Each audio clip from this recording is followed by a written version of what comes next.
ভারতের নির্দেশে দেলোয়ার হোসেন সাঈদীকে পরিকল্পিতভাবে হত্যা করা হয়েছে, আর সেই নির্দেশ দিয়েছিলেন তৎকালীন প্রধানমন্ত্রী শেখ হাসিনা।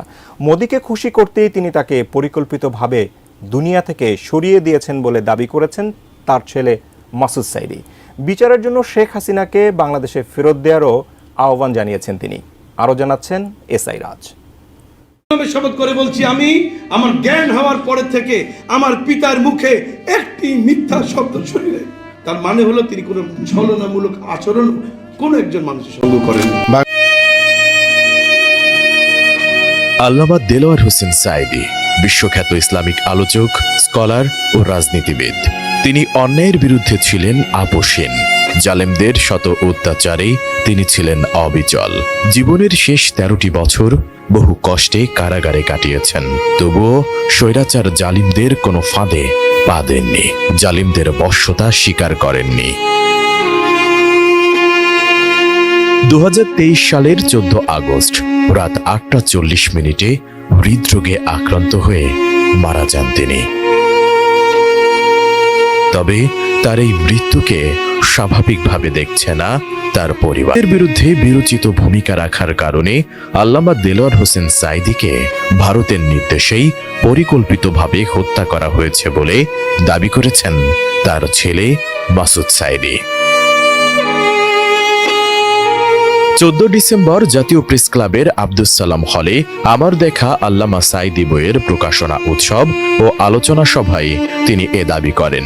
অনুষ্ঠানে মাসুদ সাঈদী বলেন, 2010 সালের 29 জুন আল্লামা সাঈদীকে গ্রেফতার করা হয়।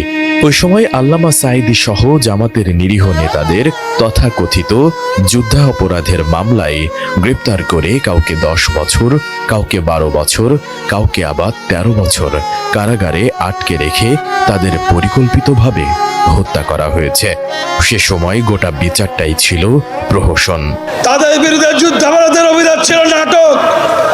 মূলত ভারতের আগ্রাসনের বিরুদ্ধে বিরোচিত ভূমিকা রাখার জন্য তাদেরকে পরিকল্পিতভাবে হত্যা করা হয়েছে।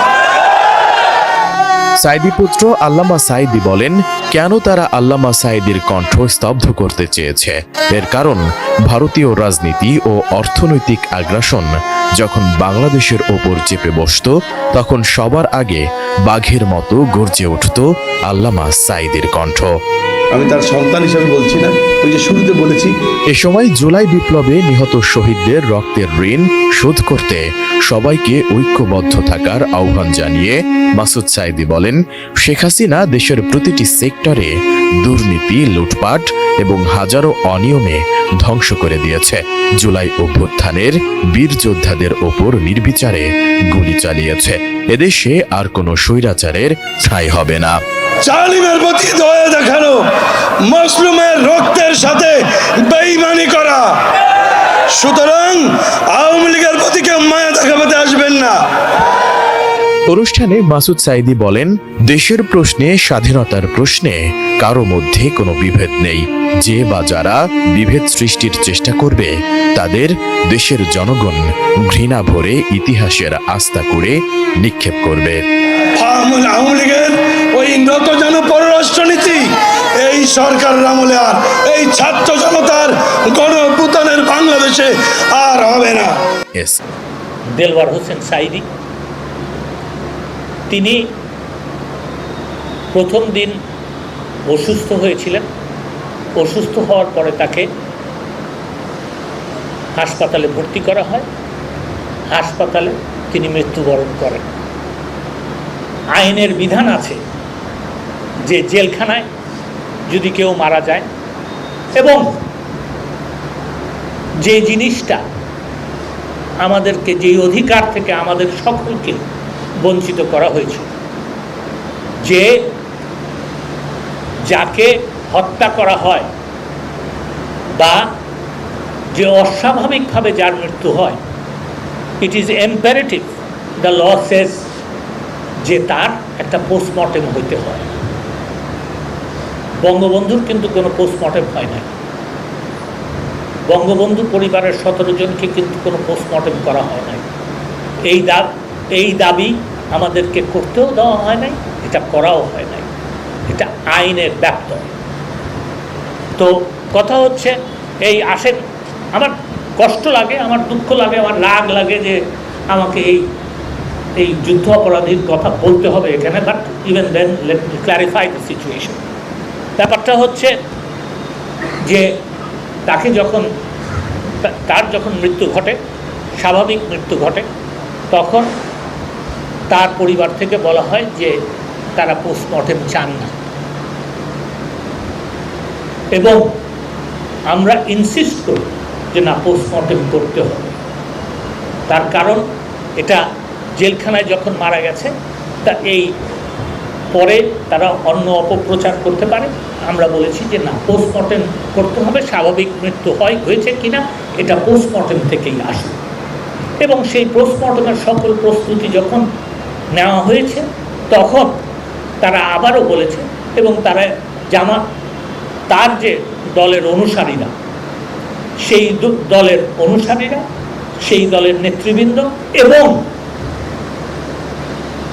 এই যুদ্ধ অপরাধী পরিবারের সদস্যরা, তার ছেলে এখানে আছে, তারা সকলে বলেছে আমরা লিখিত দিব যে এটা স্বাভাবিক মৃত্যু হয়েছে এবং আমরা কোনো মামলা করব না। এবং সেই কারণেই তাকে পোস্টমর্টেম, সেই লিখিতটা পাওয়ার পরেই তাকে পোস্টমর্টেম না করে তাকে ছেড়ে দেওয়া হয়েছে। তার কারণ আইনে সেটাও আছে।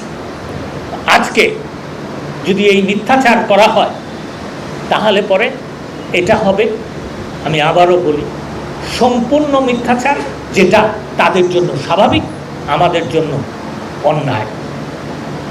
আমরা আমাদের পক্ষ থেকে বলবো যে এটা সম্পূর্ণ অন্যায়। তার কারণ হচ্ছে তারা অঙ্গীকার দেওয়াতেই তার কিন্তু পোস্টমর্টেম ছাড়া তাকে বলা হয়েছে, এবং তারা স্বীকার করেছে যে এটা স্বাভাবিক মৃত্যু হয়েছে। তো আমি যেটা বলতে চাই যে আজকে the most important issue is যে ষড়যন্ত্র এখনো শেষ হয় না। বাংলাদেশ যতক্ষণ পর্যন্ত এই কুলাঙ্গার এবং স্বাধীনতা বিরোধী এবং মুক্তিযুদ্ধে পরাজিত শক্তিকে এই দেশ থেকে বিতাড়িত না করতে পারবে, ততক্ষণ পর্যন্ত কিন্তু আমাদের এই যুদ্ধ চলবে। এবং আপনাদেরকে, সারা বাংলাদেশের জনগণকে এই যুদ্ধের জন্য প্রস্তুত হয়ে, এই যুদ্ধ হোক, যদি এই যুদ্ধ হয় ব্যালটের মাধ্যমে, আসেন ব্যালটের মাধ্যমেই সেটা হবে। আর এই যুদ্ধ যদি অস্ত্রের মাধ্যমে হয়, আসেন সেই যুদ্ধ অস্ত্রের মাধ্যমেই করুন। কিন্তু বাংলাদেশের স্বাধীনতাকে নষ্ট করতে আর কাউকে দেব না।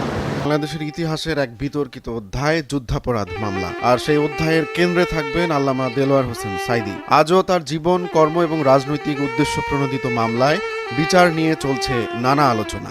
এবার সেই আলোচনায় যোগ হলো নতুন এক অভিযোগ। যে লোকটা মারা গেল 8ই অক্টোবর, সেই লোকটাকে মেরে ফেললো 5 মে। তাহলে এটা টোটাল একটা নাটক। জাতীয় প্রেস ক্লাবে 14ই ডিসেম্বর আয়োজিত এক প্রকাশনা উৎসব ও আলোচনা সভায় সাঈদী ফাউন্ডেশনের vice chairman president Masud Sayeedi সরাসরি এমন অভিযোগ তুলেছেন। তিনি ভারতীয় আগ্রাসনের বিরুদ্ধে বিরচিত ভূমিকা রাখার কারণেই দেলোয়ার হোসেন সাঈদীকে হত্যা করা হয়েছে বলে মন্তব্য করেন, এবং এজন্য দায়ী করেন সাবেক কর্তৃত্ববাদী সরকারের প্রধান শেখ হাসিনাকে। আল্লামা সাঈদী সম্ভবত বাংলাদেশের একমাত্র ব্যক্তি, আবারও বলছি, বাংলাদেশের সম্ভবত আল্লামা সাঈদী একমাত্র ব্যক্তি যে একজন ব্যক্তির বিরুদ্ধে বাংলাদেশে 144 ধারা জারি হয়েছিল 64 বার। 64 বার আল্লামা সাঈদীকে ঠেকানোর জন্য ওই এরশাদ, শরীয়তের এরশাদ তখন ক্ষমতায় ছিল, আবার সমস্ত তাফসীর মাহফিল বন্ধ করার জন্য 144 ধারা জারি করেছিল আওয়ামী লীগের সহযোগিতা। মাসুদ সাঈদী বলেন, কেন তারা আল্লামা সাঈদীর কণ্ঠ স্তব্ধ করতে চেয়েছে। কারণ ভারতীয় রাজনৈতিক ও অর্থনৈতিক আগ্রাসন যখন বাংলাদেশের ওপর চেপে বসত, তখন সবার আগে বাঘের মতো গর্জে উঠত আল্লামা সাঈদীর কণ্ঠ। তাকে হত্যার পেছনে এটিই ছিল অন্যতম কারণ। তিনি আরও দাবি করেন, যুদ্ধাপরাধের টোটাল অভিযোগটাই ছিল একটা সাজানো নাটক। যে লোকটা মারা গেল 8ই অক্টোবর, সেই লোকটাকে মেরে ফেললো 5 মে। তাহলে এটা টোটাল একটা নাটক। শুধু তাই নয়, আমরা ওই যে মামলাটা সে দায়ের করেছিল মমতাজ বেগম, সেই মামলার সার্টিফাইড কপি আমরা এই ট্রাইব্যুনালে সাবমিট করেছিলাম। মাসুদ সাঈদী আরও বলেন 2010 সালের 29শে জুন ধর্মীয় অনুভূতিতে আঘাত হানার মামলায় গ্রেফতার করা হলেও পরে তাকে বিচার করা হয় তথাকথিত যুদ্ধাপরাধের মামলায়, অথচ সরকারের হাতে ছিল না কোনো দৃশ্যমান প্রমাণ। তিনি এ গ্রেফতারকে বাংলাদেশ ও মুসলিম উম্মার জন্য বড় রকমের ক্ষতি বলে অভিহিত করেন। তিনি দাবি করেন আল্লামা সাঈদীর কণ্ঠ চুপ করানোর মাধ্যমে ভারতের রাজনৈতিক ও অর্থনৈতিক আধিপত্যকে টিকে রাখার পরিকল্পনা ছিল শেখ হাসিনার। এমন মন্তব্য ঘিরে ইতোমধ্যেই বিভিন্ন অঙ্গনে শুরু হয়েছে তর্ক বিতর্ক। কিন্তু কে জানতো তারা এমন একটি পরিকল্পনা করেছে যে আমাদের সাক্ষীকে আদালতের সামনে থেকে তুলে নিয়ে যাবে। যেটা বলছিলাম, আমার গাড়ি থেকে 5 নভেম্বর তাকে তুলে নিয়ে যায়। তাহলে প্রশ্ন হলো 4 তারিখে ওই কুলাঙ্গার বিচারপতি ট্রাইব্যুনালের চেয়ারম্যান নিজামুল হক নাসেম, ভারতের দালাল, সে কেন 4 তারিখে সাক্ষ্য গ্রহণ করলো না? কেন আমাদেরকে 5 তারিখে নেওয়া হলো? কেন 5 তারিখে ট্রাইব্যুনালে হাজার হাজার পুলিশ উপস্থিত ছিল? প্রকাশনা উৎসবে আরও বক্তব্য দেন তামিরুল মিল্লাত কামিল মাদ্রাসার সাবেক ভাইস প্রিন্সিপাল মাওলানা মোহাম্মদ শফিক উল্লাহ আল মাদানী। তিনি আল্লামা সাঈদীর জীবন ও কর্ম নিয়ে কথা বলেন। তার মতে আল্লামা সাঈদীর মতো নেতৃত্ব হারানো বাংলাদেশ ও মুসলিম উম্মার জন্য এক অপূরণীয় ক্ষতি। আমরা শত বৎসরে, যুগে যুগে, শতাব্দীতে এই ধরনের ব্যক্তিরা আল্লাহ তাআলা তার জমিনে একজনকে পাঠান। আমরা জানি না আগামী কয়শো বছরের মধ্যে এই ধরনের একজন আল্লামাকে বাংলাদেশে তাওহীদি জনতা পাবে, আমরা জানি না। সাঈদীকে ঘিরে বহু বিতর্ক, বহু প্রশ্নের পাশাপাশি পক্ষে বিপক্ষে হাজারো যুক্তি রয়েছে। তবে মাসুদ সাঈদীর এমন অভিযোগ যে শুধু রাজনৈতিক ক্ষেত্রেই নয়, বরং আন্তর্জাতিক ক্ষেত্রেও নতুন আলোচনার জন্ম দেবে তা বলাই যায়।